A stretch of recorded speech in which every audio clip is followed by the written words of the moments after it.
This is the extinction that made the dinosaurs. It made nothing. 201 million years ago, a third of marine genera and nearly half of all land vertebrates die. And the popular version files that under progress, the clearing out that hands the planet to the dinosaurs.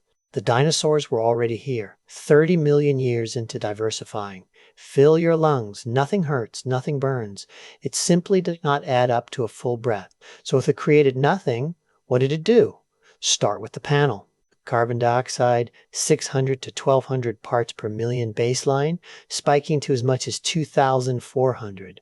Oxygen, not 21, probably the low to mid-teens. Temperature, 3 to 4 degrees warmer than home. 3 degrees? Hold on to that. It is the smallest key number the series has put on screen, and it ends the Triassic.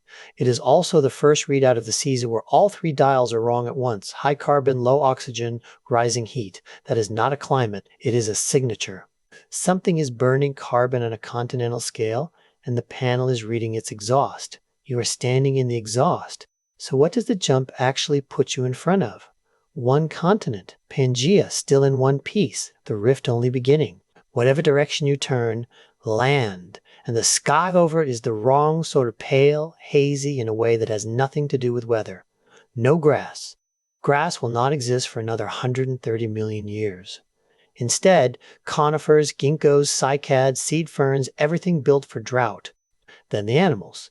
In 2018, Massimo Bernardi, Michael Benton, and colleagues tied the first big dinosaur diversification not to this event, but to the Carnian pluvial episode about 30 million years earlier, a wet interval unconnected to the volcanism you are standing in, which is why the dinosaurs are the least impressive things in the field.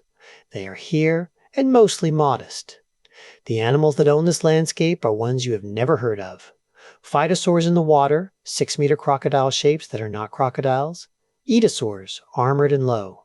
Rauisuchians, upright and predatory, doing the exact job you assume a theropod is doing. Look at them properly, because in 600,000 years, none of them exist. There is a smell on the wind, faint, mineral like a struck match a long way off.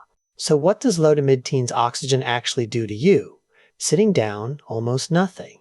Peter Ward laid the case out, and out of thin air, oxygen across the Triassic runs well under modern, plausibly 12 to 16%. Convert that into your own units, and it is standing at 3,500 meters, unacclimatized. Not a death sentence. Millions of people live higher, and it is nothing like the 16-kilometer air this season already handed you. That difference is the point. At rest, you get a headache and feel slightly stupid. Then you stand up and walk uphill, and the ceiling arrives. Your maximum aerobic capacity is down by roughly a third, not your comfort, your capacity for work, so the cost is not suffocation, it is a budget. Everything you might do here, walk out, carry water, climb, run from something upright and predatory, comes out of an account with a third less in it than you have ever had. And you will need that account, because the temperature is about to make a claim on it. So what do 3 degrees do on a continent this shape? They are not 3 degrees where you are standing. Pangaea's interior sits thousands of kilometers from any coast. No maritime buffer, enormous seasonal swings, a mega monsoon that delivers a year of rain in one season and then withholds it. Regional records across this boundary show excursions of 8 to 10 degrees, which means heat stress, and heat stress has a fix. Your body pushes blood to your skin, breathes faster, and sweats out water you then have to replace. Now look at what thin air is asking for, the same things. They compete. The heat makes you breathe harder in air that does not reward breathing harder. The thin air makes you work harder to reach water and heat that is taking your water away. So a clock starts, and it is not a volcano clock. Get to the coast. Except you cannot move fast, it is very far, and nothing has told you what is waiting there. So where is all of this actually coming from? In 2013, Terence Blackburn, Paul Olson, and colleagues used uranium-lead dates on zircon crystals to line up two things: the first lava pulse of the Central Atlantic Magmatic Province and the extinction horizon. The same moment, no gap. Camp is the largest continental flood basalt province Earth has ever produced. 11 million square kilometers. It erupts in at least 4 pulses across roughly 600,000 years, each pulse under a century. One pulse releases carbon dioxide comparable to all of projected 21st century human emissions. Crouch down and put a flat hand on the ground. Warm, Just warmer than ground has any business being. Now the part that changes the shape of the danger, a 2017 result argued the killing starts before the lava reaches the surface. Magma pushes sideways into organic carbon-rich sediment as sills, cooks it, and the carbon comes up out of the ground. Thermogenic, not volcanic. Sophie Lindstrom and colleagues found its fingerprint in the biology, mercury, through the boundary sediments, and in the same layers, malformed fern spores. Plants being mutated, so stop looking for the volcano. There is no cone on the horizon to keep clear of. The seam runs under the whole continent. It can vent from anywhere along its length without erupting, and it will become the Atlantic Ocean. None of it is a new machine. Season 1, Episode 3, ran it at full size, Siberian sills, organic sediment, the end. Permian. Same mechanism, a fraction of the scale, and the fraction still takes the Triassic apart. So what does this cost, and what does it change for you?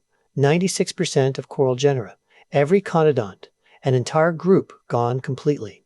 Reefs do not properly return for 2 million years into the Jurassic. Boron isotopes read out of fossil oyster shells put the ocean's pH drop at a minimum of Voigt-29 units. A calcification crisis. The animals that build shells get replaced by animals that do not bother.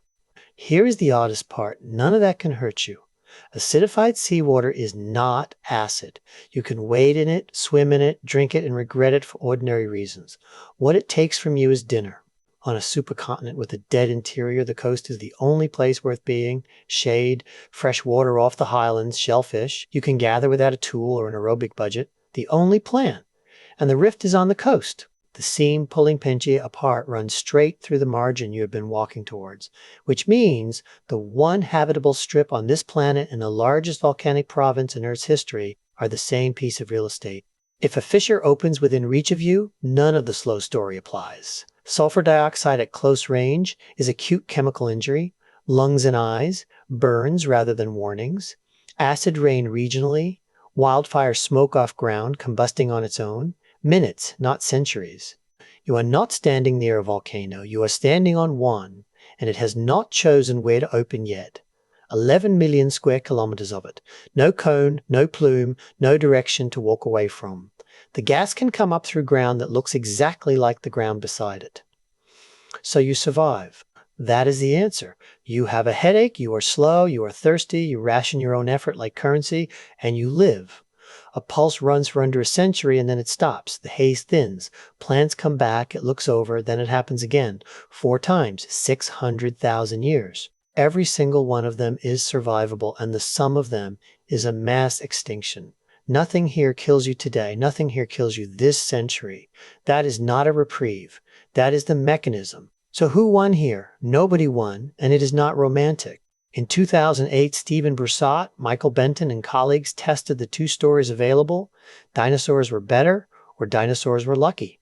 They found no evidence that dinosaurs were out competing the rivals they eventually replaced. The rivals died in the extinction. The dinosaurs did not. Opportunism, not superiority. The literature still argues the details. So what this event did was remove phytosaurs, aetosaurs, rauisuchians, the whole crowded field of archosaurs that were not dinosaurs. It emptied the niches and it did not fill them. Something already alive, 30 million years into a quiet radiation, walked into the gap and held it for the next 135 million years. Paul Olsen makes the point that goes missing whenever someone says dinosaurs thrived at high carbon dioxide. They did, over millions of years. What kills is not the level, it is the rate. 1 cam pulse is worth roughly what we are on course to emit this century. We are a pulse. We are inside one and running it faster. This is the extinction that made the dinosaurs. It made nothing. It cleared a space. And the thing that inherited it was not the strongest animal in the field. It was the one still standing when the field emptied. That is the part worth sitting with, not who deserved it, who happened to still be there.